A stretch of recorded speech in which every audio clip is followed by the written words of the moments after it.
Okay, so it says no entry, but we're going in.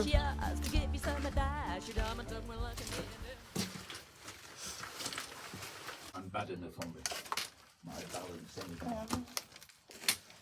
Right, we're going in. This is so scary. How big is this? Give me the torch.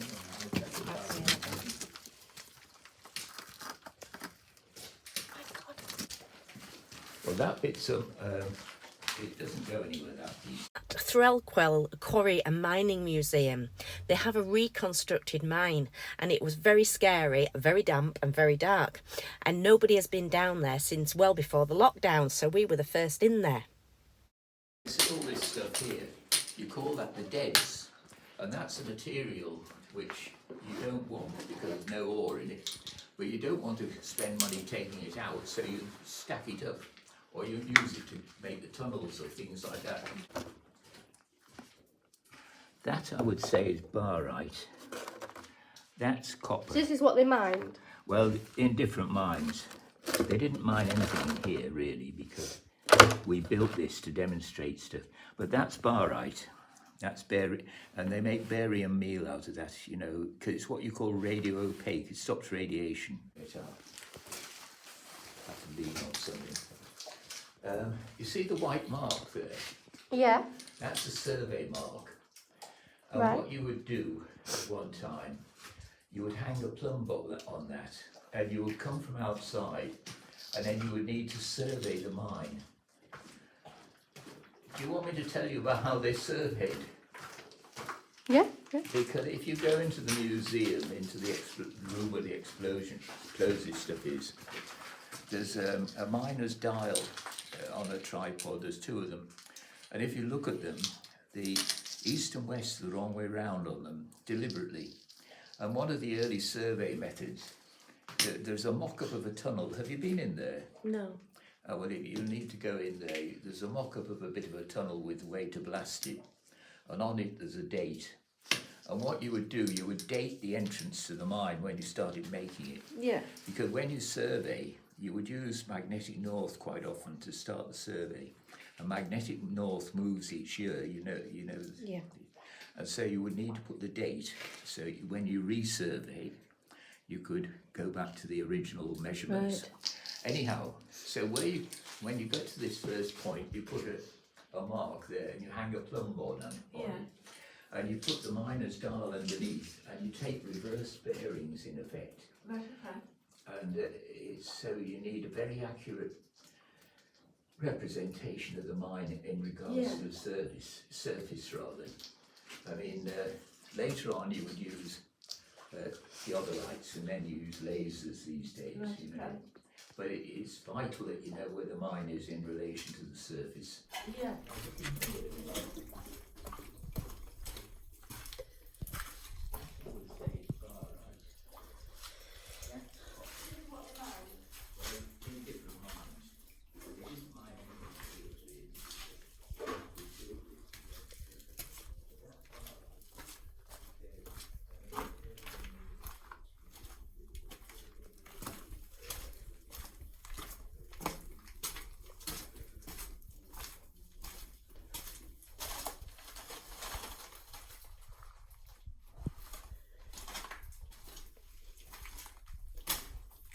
On and on.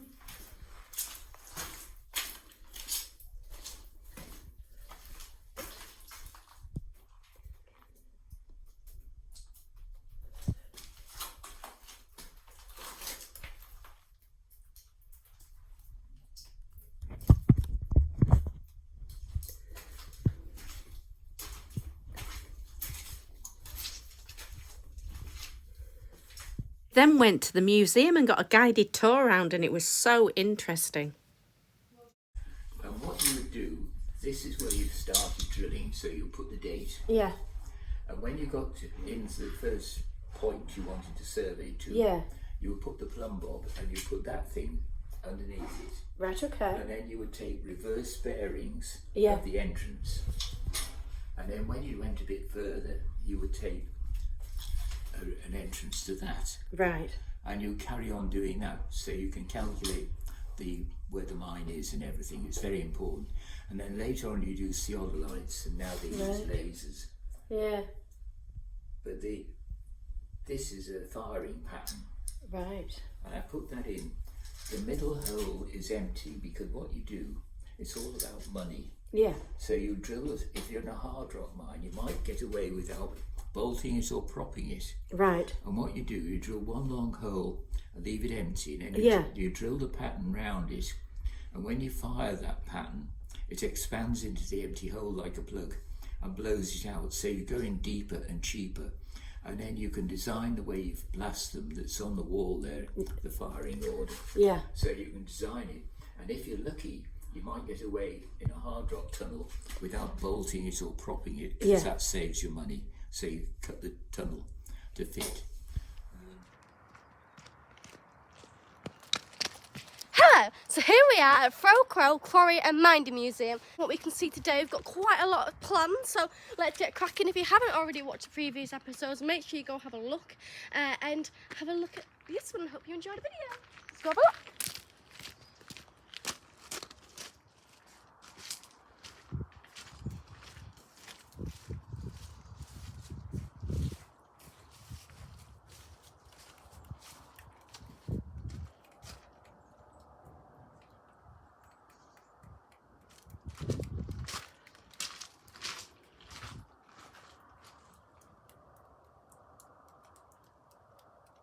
And then Dickin caught me up, so I went to go have a look at the diesel locomotive. Top of the morning to you.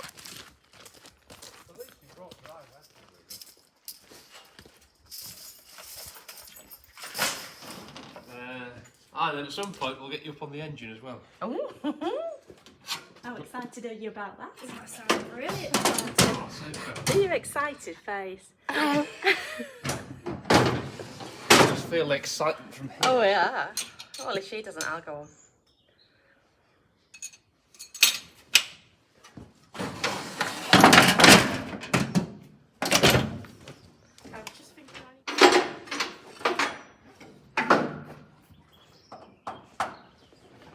We've got enough for today, and I thought Got a that's big all. fuel checking and stuff, haven't you? It's quite a Oh, yeah. dipstick, isn't it? Hell of a You've dipstick. usually got like a really thin piece of metal to check the oil, haven't you?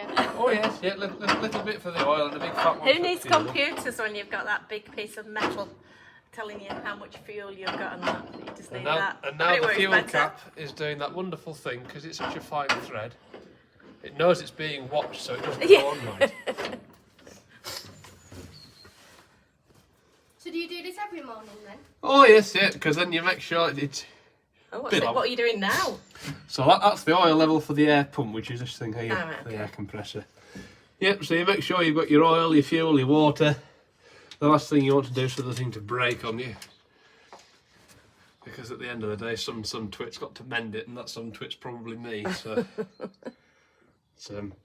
yes, prevention is better than any cure, as we're always told. Right, so we've got fuel, we've got oil, we've got water, we've got go-go jigs. Your fingers.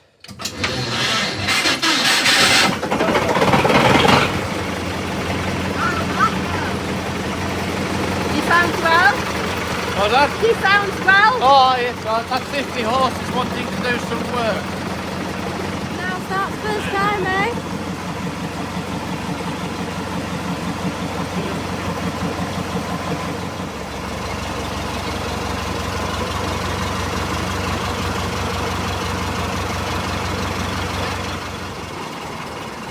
Does it sound like it's gonna start? That's the sound what it sounds like it's gonna start.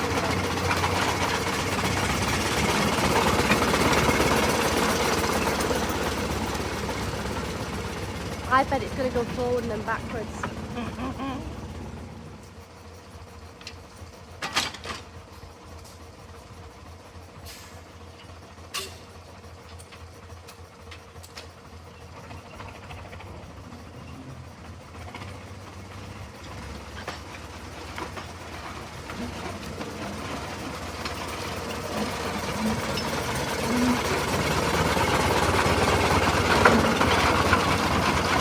Do you reckon that's a battery box?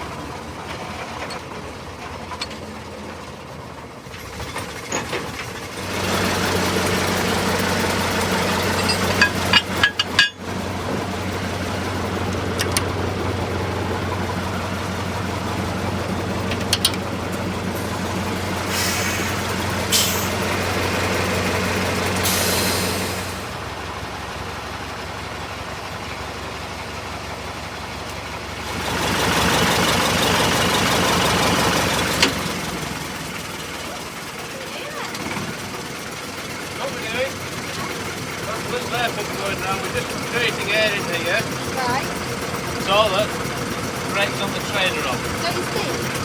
What's that? Don't you speed in the air? No. So that's how much air pressure you've got. So we've got a quick fire version. We've got a red one and a black one. Yeah. That tells you how much is in the main reservoir.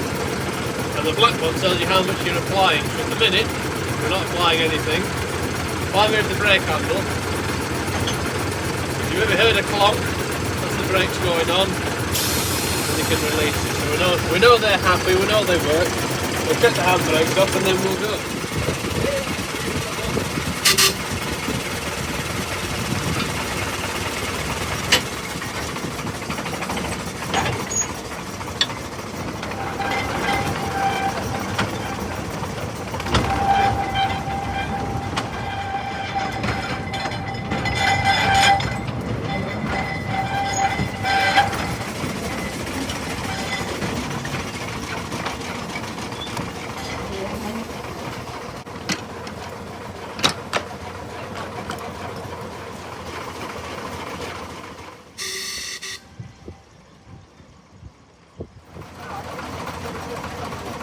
Right, I think, can we get on board? Yeah. Come on then. We're moving, look, we're moving.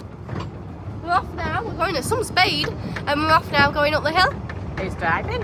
Dickin. I think somebody else is swimming with him, so I think they're both driving. Well, look, we're off.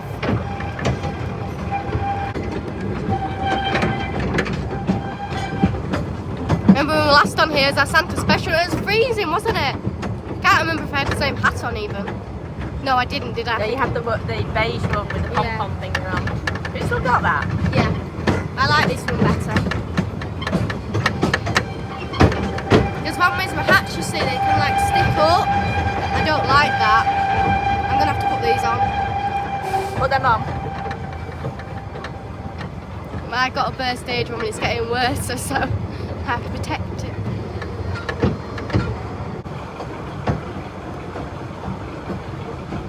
Oh my god, look, he's on the roof. Look at them, they're obviously doing some work. Was that the one that couldn't start? Oh no, I think that one could start, couldn't it? Oh no, it starts supposed to be working on it. Look, he's on the roof. Right, so this digger was here last time. And so I'm going to show you around it when I was here, not last time, the time before last time at Christmas. And I don't know whether that was there, that might be new, you know. But let's go have a look at that anyway. We took a photo in there because that's a really big, I mean, look how big it is. And I think this is new, if I remember rightly. But I mean, it is massive, I've never seen anything like this before, look at it. Oh my god, it's just massive, I mean. Just imagine, it's like I don't know, like a horror film or adventure film, or you know, like one of those films where they're like, look how big it is. This is my head. Look, massive. So just taking the train back, just reversing.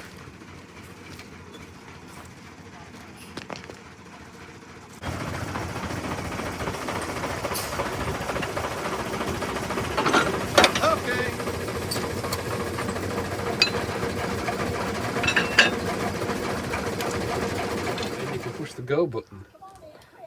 I can push the go button. Yeah. You're giving me the honour to press the go button. Yes, you can push the go button. Right, okay. Would you want me to hold that thing? If you want to. I'll hold that thing and then you can. So. Well, there it is. Right. So I just press it. Yeah, push it. Hold it in. How long? Keep going. Push it in. Oh, hang on. Let's do that bit. Take it off. That's it. I'm on the train now, and I'm on the foot plate. Look, foot plate, and I'm going and driving it, which is quite exciting. At least I don't know what we're doing. I've just pressed the start button. I've just pressed start.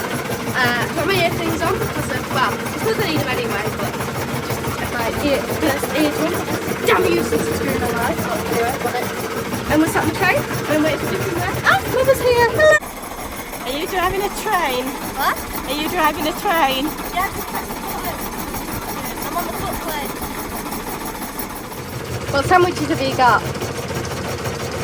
Ham and cucumber, by the way. Ham and cucumber? Yeah. Yeah? What do you say? I can't hear I know you anything. got loads of. Because Yeah. it's not saying bad when it's just on tick-off.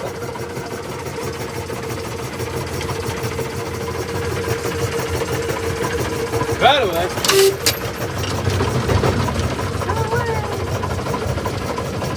take it you enjoy driving it, come in here. Oh, it's not a bad old thing. Right, managed to make trip 1, and then we're going to head back down, but I think we've got to turn it round first, then we're going to head back down. But,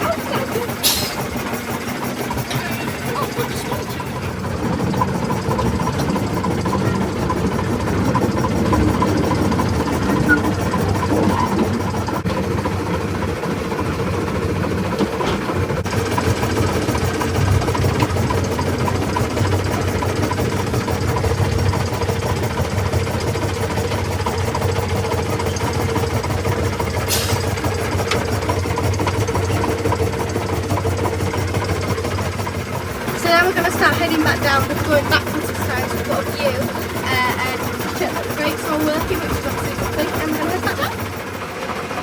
So this engine was built in 1945 and originally worked down a coal mine in Rossington Colliery, which is a big coal mine in South Yorkshire. So originally, the height of this engine would have been no taller than the top of the engine casing. The exhaust poking up there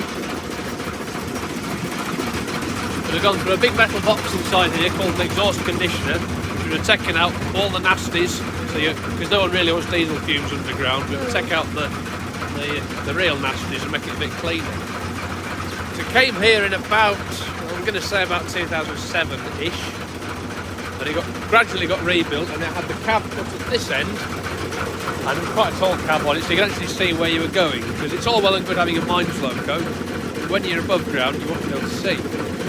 And it ran like that for about 2 years, and at the end of 2014 a bearing decided to disappear in the gearbox, and in order to replace said bearing had to take the cab off, had to take all the gearbox linkage off, had to take the engine out, had to take the gearbox out, Yeah.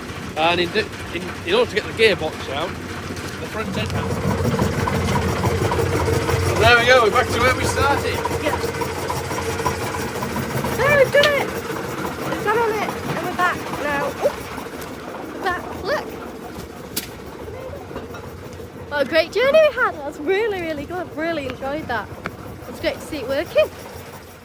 Did you enjoy that? Yes, very much. It's really good. Oh, well done, you. Great. It was really good to be on there.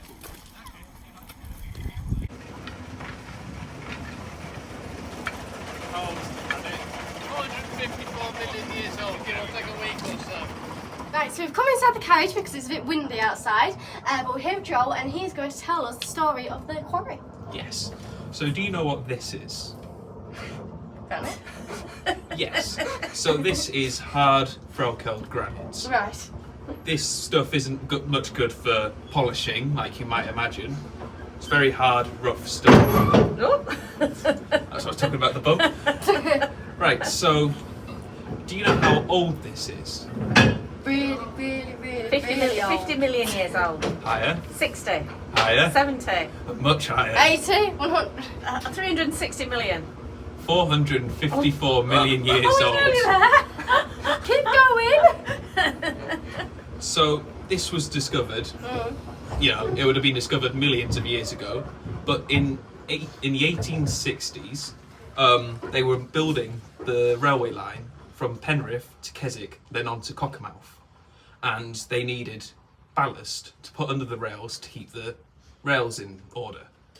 And so they found the granite up here at Fraukeld, and they decided it was what they needed. So they built the quarry, the original quarry, in 1862 to quarry this, and then once they laid the line, they kept quarrying for other railway lines, for paving slabs, all sorts.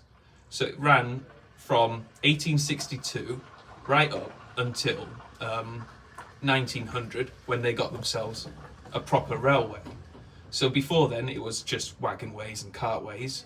Then from 1900 onward they had 2 little steam engines. And then that ran until the 1930s, when economic troubles caused the railway to amalgamate with a different quarry company at Embleton. That didn't do enough to save the quarry, so it closed in 1937. During the war, there was a little bit of activity because they needed some granite for the airstrips during the war. Then after that, everything was cleared out, ripped up, scrapped for any sort of scrap metal. And so that's why the steam engines aren't still around. Back into the 1950s, it was much more economic to operate the quarry due to new machinery and all that. So it reopened, and so they kept quarrying with new machines, and that kept going until the 1980s, where once again it was becoming more unprofitable, and it would have been either 1982 or 1984 that it closed for the final time as a quarry. But into the 90s, so this was all empty. But two people, each of them had their own little excavator, and you need a place to store the excavator, and here they could do a little bit of quarrying with their little excavators. And so they contacted the quarry company and asked if they could store the excavators here. And so trying to figure out what words. The quarry company allowed them to store the excavators here as long as they didn't actually as long as they didn't sell any of the granite or excavate any more. They could just move about the loose stuff that they had around. And so they started up here. Then more people came, bringing their own excavators, so on and so on, until we've got about 80 excavators here now, with about 3/4 of them working. And so that became the Vintage Excavator Trust. So the biggest excavator here would be the Steam Navvy Hooley, which is the only, as far as we're aware, the only working steam navvy in the world still left. Wow. So that's probably the most important item here. You did your episode on. Yeah, It's about episode 3, I think. She did an episode on that on a YouTube. I see. Okay. Yeah, Yeah. she's already done that. So do you know about the diggers down there, down the bottom? Not big too one? much information. No, No, not too much information. I'm not. I usually just stay on the railway side of things. Yes. Well, that's really interesting, isn't it? Yes. How it all started and everything. Yeah. Yeah.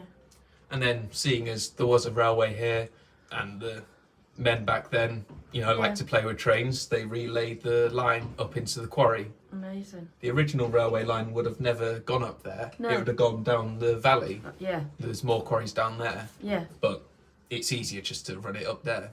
Right. So it's opened around 2010. It's been running ever since. Oh, well done, all of you. That's brilliant. Thank you so much. That's really Thank you. interesting.